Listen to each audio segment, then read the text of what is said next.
म्हणजे त्याला देवीचा स्पर्श झालाय ना, त्यामुळे तुम्ही सगळ्यांनी तुमच्या घरात जे काय आहे त्याचा नैवेद्य देवीला दाखवा, म्हणजे ते अन्न सुरक्षित राहील. असं आहे होय? हे होतं तर तुमचं गुपित. हा शोध लावला तुम्ही मुलांनी? आई अगं हेच तर काहीच नाही, आणखी एक गंमत आहे. म्हणजे अजून काय? काय नाही, आज रातच्याला देव यायचं जागर आहे. म्या देव यायची कथा सांगणार आहे. आणि आम्ही मुलं त्यात भाग सुद्धा घेणार आहोत.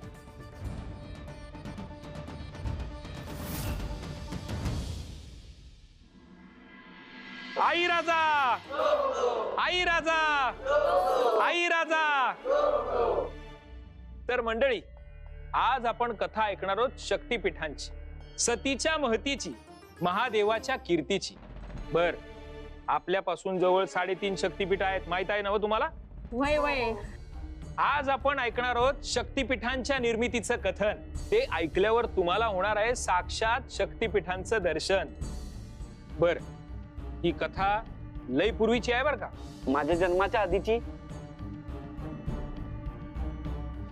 अरे लेका, तुझ्याच काय, तुझ्या बाच्या बाच्या बाच्या बा, म्हणजे खापर पंजोबाच्या जन्माच्या शेकडो वर्ष आधीची.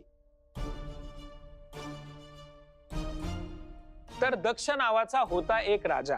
खुश होती त्याच्या राज्यात प्रजा. त्याच्या घरी जन्मली एक कन्या, नाव तिचं सती.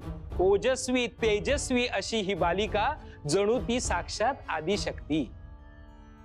बघता बघता कन्या मोठी झाली. तिच्यासाठी योग्य वर शोधायची वेळ आली. दक्ष राजाला चिंता, कोण होणार पती हिचा. सतीच्या मनी मात्र बसला होता स्वामी हो कैलासाचा. बोला हर हर हर हर.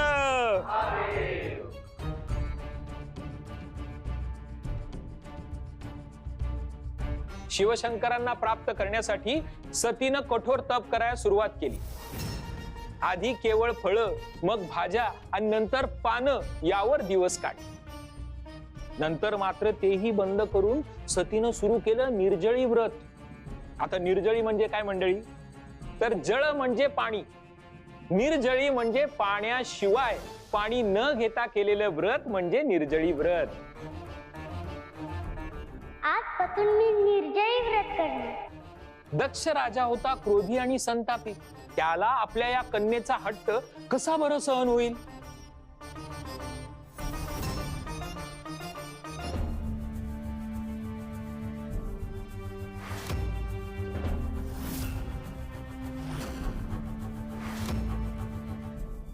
अगं हे तर तुझं लेकरू आहे ना मग. अगं किती झाक दिसतोय ग हे. दक्ष राजाला महादेवाचं हे रूप अजाबात पसंत नव्हतं. आपल्या कन्येने असा वर निवडावा हे त्यांना मान्यच नव्हतं. मसनवटीत राहणारा तो स्मशान जोगी, घरादाराची ओढ नसलेला हा कसला वैरागी.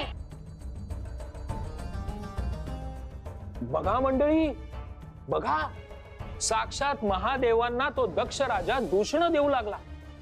अशा भस्म विलेपित वैराग्याला आपली सुंदर सुस्वरूप कन्या कशी बरं द्यावी असा प्रश्न दक्ष राजाला पडला. त्यानं सतीला रोखण्याचा प्रयत्न केला. तो म्हणाला, पुरे झाले व्रत, पुरे झाली तपस्या, असा विवाह म्हणजे केवळ समस्या.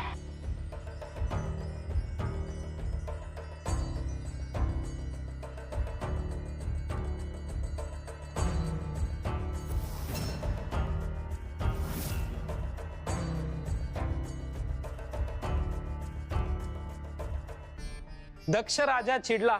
त्यानं मार्ग काढला. कन्या झाली उपवर, मांडले तिचे स्वयंवर. स्वयंवरासाठी जमले राजकुमार देशोदेशीचे. जणू द्वारच खुले झाले दरबारात वैभवाचे.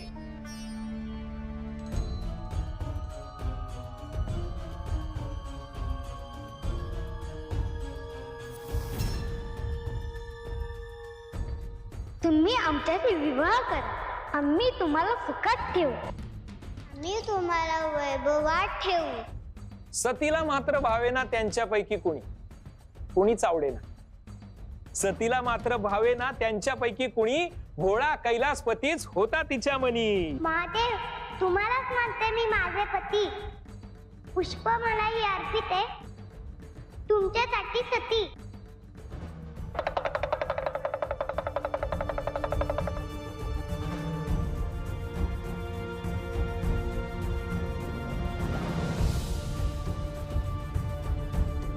पुष्पमाला नेमकी महादेवांच्याच गळ्यात पडली.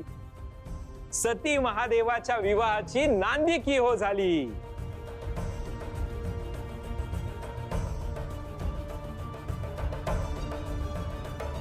प्रेमापुढे निष्फळ ठरली दक्ष राजाची सक्ती. सती महादेव विवाहानं जिंकली निस्सीम भक्ती. सती, आजपासून तुम्ही आमच्या पत्नी झाला आहात. आम्ही तर तुम्हाला कधीपासून पती मानलंच आहे. तर मंडळी, अशा पद्धतीनं सती आणि महादेव एकत्र आले. त्यांचा विवाह संपन्न झाला.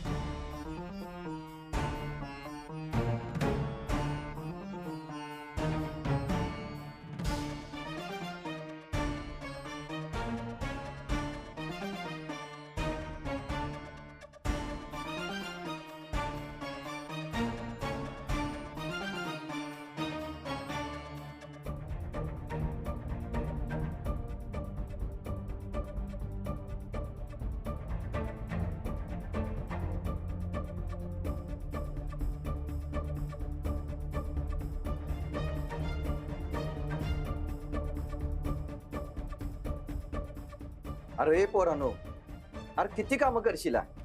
एक तर जनक बाबाच्या कथेवर नाटक सादर करून आम्हाला एकदम लई चकित करून टाकलाय. आता हितानी धावपळ करताय. तर काय एवढं समज कधी बसवलं काहीच समजलं नाही बघा. तुमच्यापासून लपून छपून आम्ही हेच तर बसवत होतो. काल घरातलं समजा सामान देवीला नैवेद्य म्हणून दाखवलेलं आहे. तेव्हापासून घरातलं काय बी खराब झालेलं नाही. आता या घटानं लवकरात लवकर काय ते निकाल द्यायला हवा. 9व्या दिवशी आपल्याला कळल कोणचं धान्य पेरायचं आहे. तवर जरा धीर धरा आणि आपल्याकडे जे काय आहे ते जपून जपून वापरा. कुणी काय काळजी करू नका, सगळं छान होणार. देवी आई आपल्या पाठीशी आहे.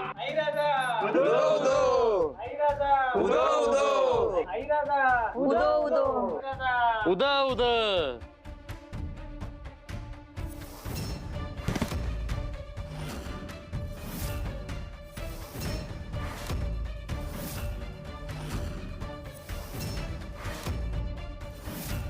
गंगाई गाई गाई गाई गाई.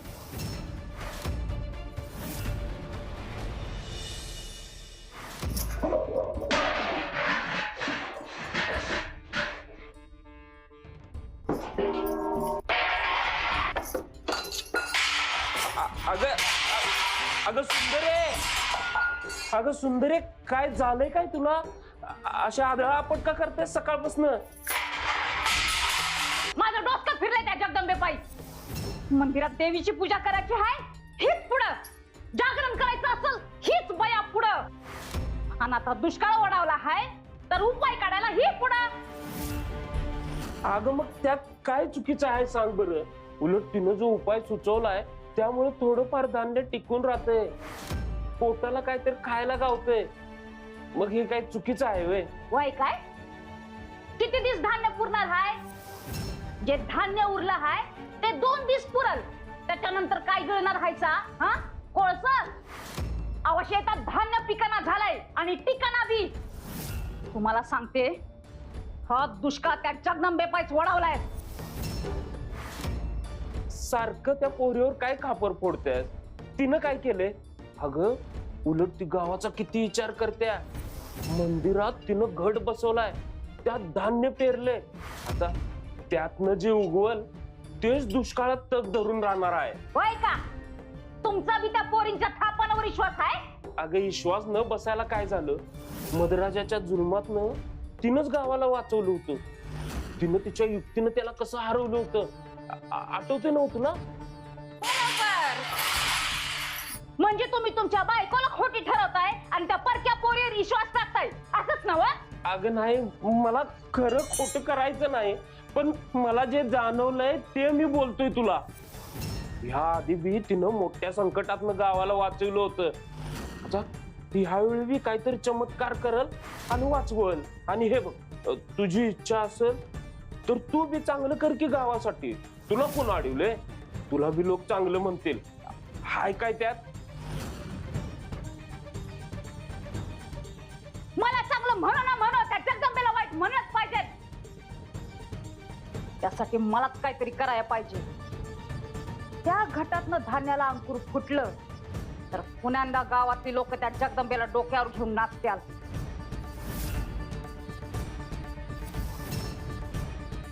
पर समजा त्या घटातनं धान्याला अंकुर फुटलंच नाही तर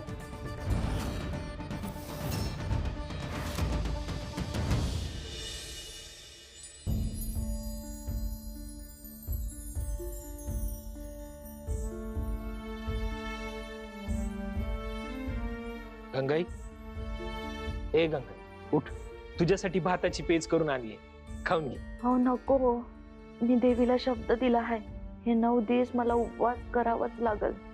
देवीचं व्रत केलं तरच मला 3.5 शक्तिपीठाचं दर्शन होईल.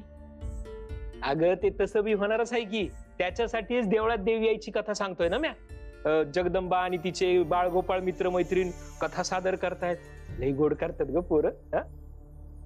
तुला 3.5च काय 51 शक्तिपीठाचं दर्शन होणार आहे. हा उठ. मी आवडीनं समद बघेन.